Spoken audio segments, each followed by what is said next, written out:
আর কিন্তু কিসের কিন্তু বলো তো?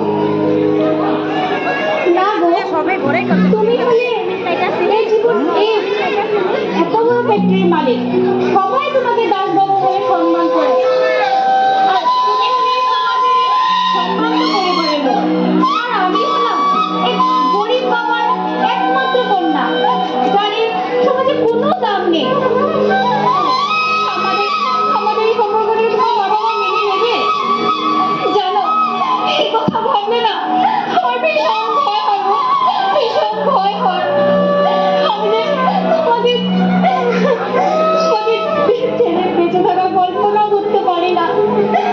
এ পাগলি, আমি কি তোমার ছাড়া বেঁচে থাকতে পারবো?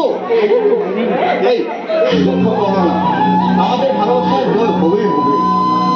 আর কথা হলো বাবা মাকে আমি বুঝাবো, আমি। আচ্ছা, এবার দেখো, একটা সুন্দর করে হাসি মেরে দাও, হাসি মেরে দাও। Yeah, এই তো ভালো লাগছে।